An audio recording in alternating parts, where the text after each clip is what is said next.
There's a sin most Christian women don't recognize as sin. It doesn't look like rebellion. It doesn't feel like disobedience. In fact, it often feels like connection, like vulnerability, like faith. But it's the quiet killer of promises God never got to fulfill. What if the reason some prayers haven't been answered isn't because God said no, but because something was shared that should have stayed sacred? What if the breakthrough that was supposed to come last year is still waiting, because the overwhelmed Christian woman carrying it couldn't bear the weight of silence? Before this video ends, one woman watching will realize exactly what she lost when she opened her mouth too soon. And some, maybe you, will finally see why the tired Christian woman often stays tired, because she keeps giving away the very thing that would have set her free. Stay with this. Because what's about to be revealed isn't comfortable, but it's true. And truth, even when it stings, is the only thing that actually sets anyone free. There's a woman watching this right now who wakes up before everyone else to pray, makes breakfast while organizing the day's schedule, drives children to school while answering work emails, manages doctor appointments and grocery lists and permission slips, comes home to laundry that never ends and dishes that multiply overnight, helps with homework while preparing dinner, listens to her husband's day while carrying the weight of her own, puts children to bed with prayers and stories, and finally sits down when everyone else is asleep, only to realize she hasn't had a moment to breathe since morning. That woman is the overwhelmed wife, the tired Christian woman, the one who keeps going because stopping isn't an option. She's the mother who gives everything and still wonders if it's enough. She's the woman of God who serves faithfully while feeling completely invisible. She manages a home no one sees, carries burdens no one acknowledges, and prays prayers no one hears except God. And here's what she doesn't know yet. God showed her something months ago, maybe years ago. A promise, a direction, a whisper in her spirit that said, "This is coming. Hold on." It was about her marriage, the breakthrough she's been praying for. It was about her children, the promise over their future. It was about her calling, the purpose she thought died when she became a wife and mother.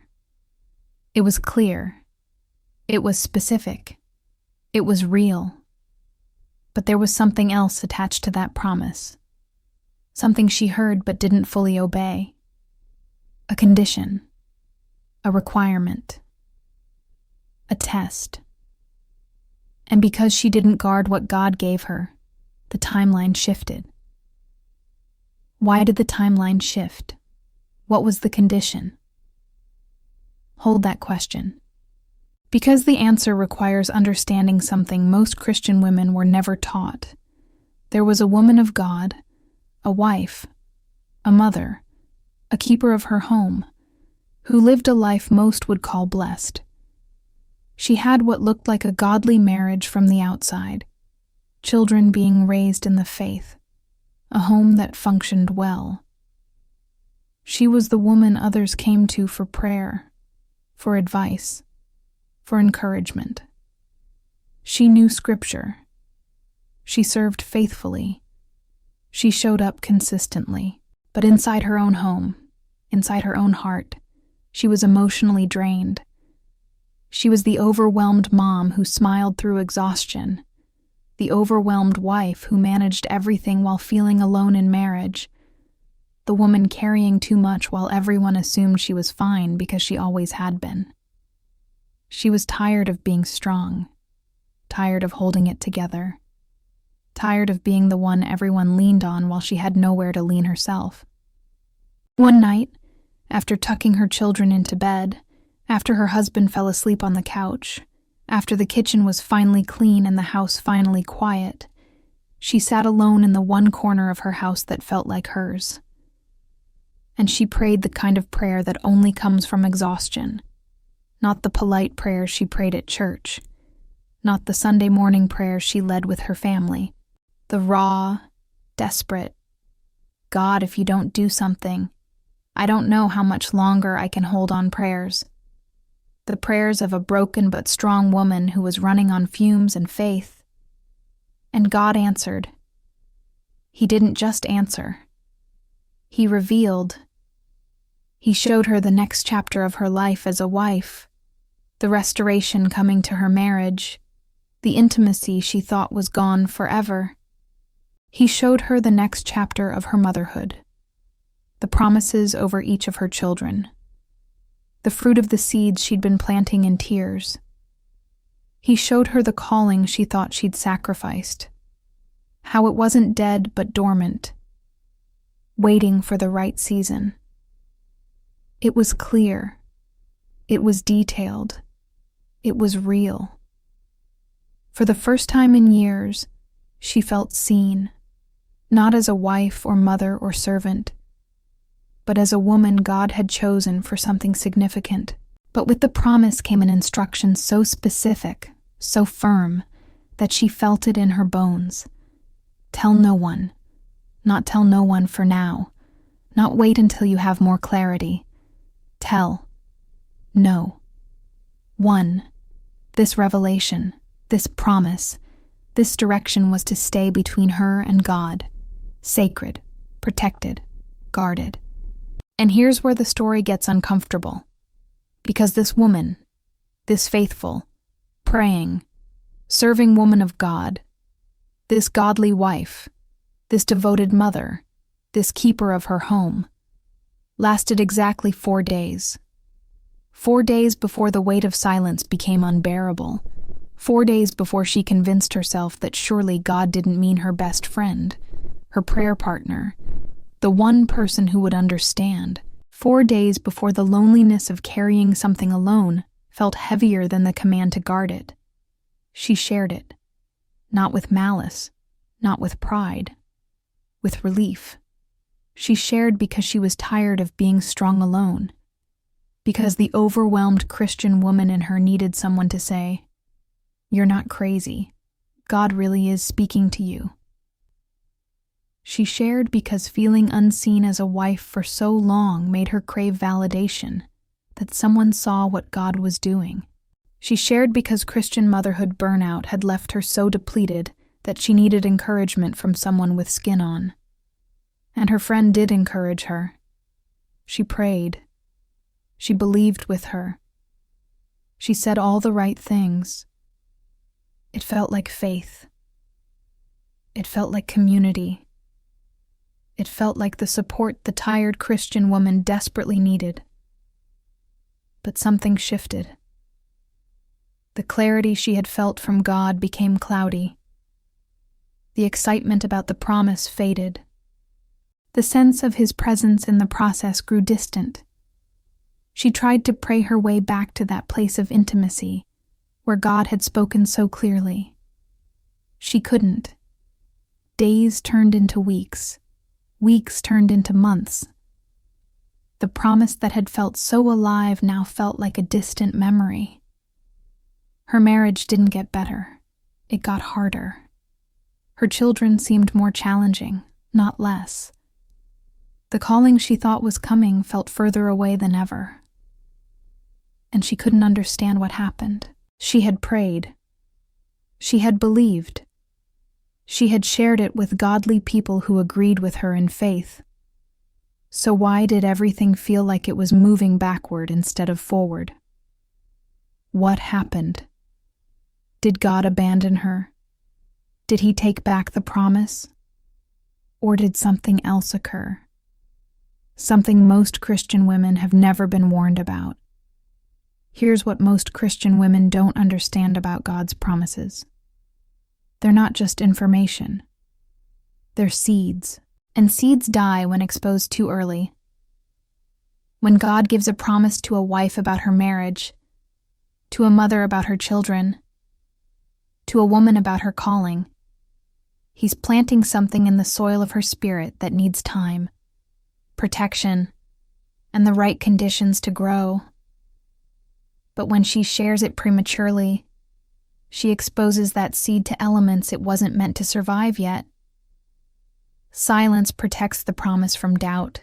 The moment a woman shares what God showed her, she opens the door for someone else's unbelief to contaminate her faith.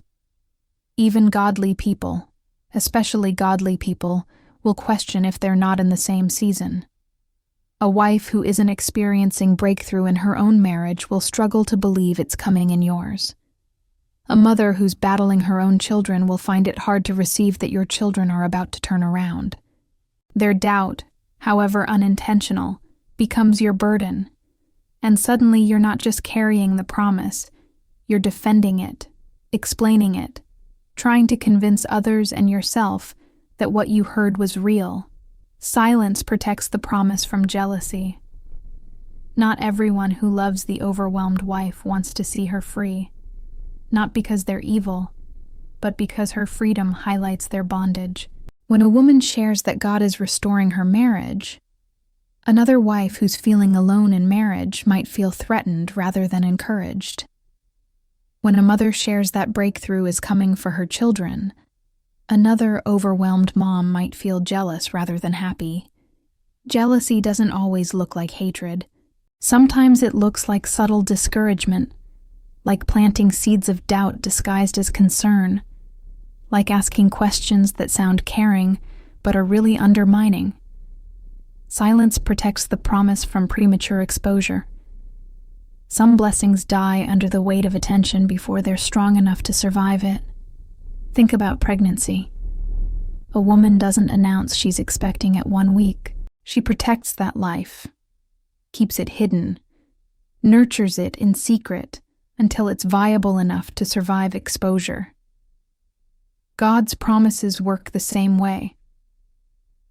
When He shows a wife that her marriage is about to transform, that promise needs time to develop in prayer before it can survive the scrutiny of public knowledge. When He shows a mother the destiny over her child, that promise needs to be covered in intercession before it can handle everyone's opinions. Silence protects intimacy with God. Some revelations are meant to be kept between a woman and her God, because that's where the deepest transformation happens.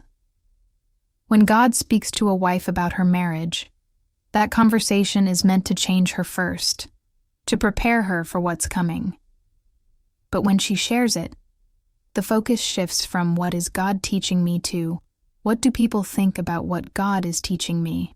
The intimate work God was doing in her heart gets replaced by managing other people's perceptions. And the woman of God, who was being transformed in the secret place, becomes a woman performing faith in the public place.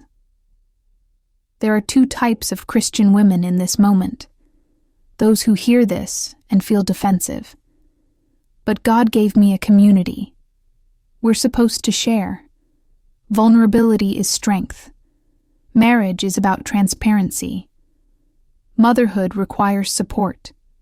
And those who hear this and feel exposed, because they know, they broke silence and something sacred was lost. The woman who feels defensive hasn't yet learned that community doesn't mean telling everything to everyone, that vulnerability has boundaries, that some things are too holy to share, that being a godly wife doesn't require announcing every word God speaks about your marriage. That Christian motherhood doesn't mean sharing every promise God gives about your children. She hasn't learned that the Proverbs 31 woman, the standard we're all told to aspire to, was praised for wisdom in her words, not volume. She speaks with wisdom, and faithful instruction is on her tongue. Wisdom knows when to speak and when to stay silent. The woman who feels exposed. She's closer to breakthrough than she's been in months. Because conviction is the doorway to restoration. She recognizes herself in this story. She remembers the promise God gave her about her marriage, her children, her calling. She remembers the instruction to tell no one. She remembers how she shared it anyway because she was tired, lonely, desperate for someone to see her. And she remembers how everything shifted after that, how the clarity became confusion, how the promise felt further away instead of closer. Think about what Mary was facing. She was young, probably overwhelmed, definitely afraid. She was about to become a mother under circumstances no one would understand. She needed support.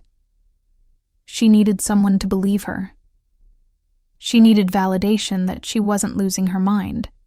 But instead of seeking comfort from people, she went to visit Elizabeth, the only other person who would understand, because she too was carrying a miracle. And even then, Mary didn't announce what God had told her. She let Elizabeth, filled with the Holy Spirit, confirm it. Mary protected the promise until God revealed it in his timing. Joseph had a dream that saved his family's life. God told him to flee to Egypt with Mary and Jesus because Herod was coming to kill the child. Joseph didn't call a town meeting. He didn't ask for a vote. He didn't seek counsel from the elders. He obeyed in silence. In the middle of the night, he packed up his wife and newborn son and left, because some instructions from God aren't meant to be discussed. They're meant to be obeyed. Joseph Doran, as the head of his home, as a husband and father, understood that protecting his family sometimes meant moving in silence. Jesus himself, after healing people, would say, "Don't tell anyone what happened here." Why? Because the miracle wasn't for public consumption yet. The timing wasn't right. The mission would be compromised if exposed too soon. Even the Son of God understood the power of strategic silence. Even God in flesh knew that some works are meant to develop in secret before they're revealed in public. Proverbs 25:2 says, "It is the glory of God to conceal a matter. To search out a matter is the glory of kings." God conceals, he hides, he guards, not because he's withholding, but because he's protecting. And when he asks the tired Christian woman to do the same, when he asks the overwhelmed wife to conceal what he's doing in her marriage, when he asks the overwhelmed mom to guard what he's shown her about her children, he's not punishing her. He's partnering with her. He's saying, "You carry this with me, not with everyone else." The Proverbs 31 woman, the one so many wives and mothers feel pressured to emulate, wasn't praised for how much she talked. She was praised for her wisdom, and wisdom knows when to speak and when to stay silent. She opens her mouth with wisdom, not whenever she wants, not to whoever will listen, with wisdom, discernment, timing. She understands that some things about her home, her husband, her children, are meant to stay within the walls of her house and the confines of her prayers. Overwhelmed wife, feeling alone in marriage, here's what God might be saying. Stop talking about your husband's flaws to your friends. Stop seeking validation for how hard marriage is. Stop rehearsing his failures to your mother, your sister, your small group. I'm working on him in ways you can't see. But every time you share his shortcomings with someone else, you delay the work I'm doing. Every time you vent about what he's not doing, you're speaking against the breakthrough that's coming.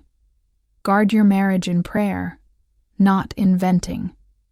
Cover your husband in intercession, not in conversations. The godly marriage you're praying for requires you to guard it like it's already here. Overwhelmed mom, feeling the weight of Christian motherhood burnout, here's your word. The promise I gave you over your child isn't for the prayer chain yet. It's for the prayer closet. Stop announcing what I'm going to do and start interceding for it in secret. Your child's breakthrough is tied to your ability to carry it in silence. When I show you that your rebellious teenager is going to come back to me, don't share it with the whole church. Guard it between us. When I show you that your struggling child is going to excel, Don't post it online.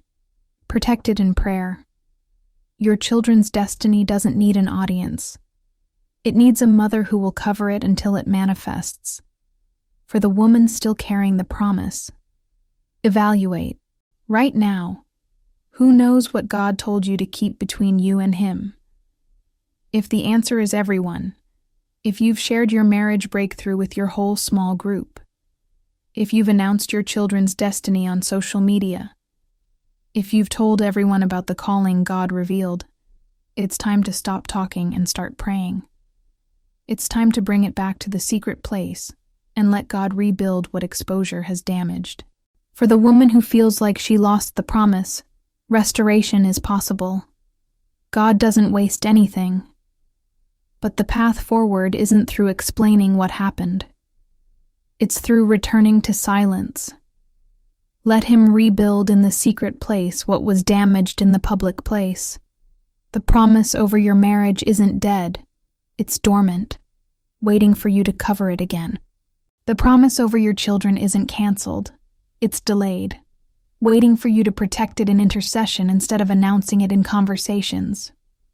Your calling isn't gone. It's hidden, waiting for you to stop performing it for people and start preparing for it with God. God sees your pain. He knows the overwhelmed Christian woman is overwhelmed because she's carrying too much. He knows the tired Christian woman is tired because she's been strong for too long. He knows the overwhelmed mom is drowning because everyone takes and no one gives. He knows the overwhelmed wife is lonely because her husband doesn't see her the way she needs to be seen. He knows the woman of God is weary because serving everyone else has left nothing for herself. But here's the paradox. Silence isn't another burden. Silence is rest. The woman in the story earlier, she's not one woman. She's many. She's the wife who shared her marriage breakthrough and then watched her husband pull further away. She's the mother who announced God's promise over her children and then faced years of setbacks that made her doubt she'd heard correctly. She's the woman who told everyone about her calling and then encountered obstacles she wasn't prepared for because she'd spent her energy convincing people instead of preparing in prayer. She's the godly wife who couldn't understand why her marriage got harder after God said it would get better. She's the overwhelmed mom who felt more alone after sharing her burden with others. God is saying to someone, I haven't given up on you, but you have to come back to the secret place. Stop performing the promise for people and start protecting it in prayer. The breakthrough in your marriage is still yours. The promise over your children is still real. The calling on your life isn't dead, but only if you guard it this time. Only if you learn that the woman who can keep a secret with God is the woman He can trust with greater revelations. Only if you understand that silence isn't punishment, it's protection. Silence is a weapon, not against you, for you. The enemy wants the tired Christian woman to believe that sharing is strength, but God is saying, guarding is greater. The enemy wants the overwhelmed wife to think that venting about her marriage is healthy processing. But God is saying, covering your husband in prayer is more powerful than exposing him in conversation. The enemy wants the overwhelmed mom to feel like announcing God's promises proves her faith. But God is saying, protecting those promises in secret proves your obedience. Will you carry what He's given you in silence? Will you be the godly wife who guards her marriage even when it's hard? Will you be the mother who protects her children's destiny even when you're desperate for support? Will you be the woman of God who treasures what He's revealed and ponders it in your heart like Mary did? Or will you keep losing promises because the weight of secrecy feels too heavy? The answer determines everything. Not just whether the promise manifests, but whether you become the woman God can trust with more. Not just whether your marriage transforms, but whether you become the wife who knows how to steward breakthrough. Not just whether your children walk into their destiny, but whether you become the mother who knows how to cover what's coming before it arrives. Not just whether your calling comes to pass, but whether you become the woman who understands that hiddenness precedes promotion, and the choice is yours.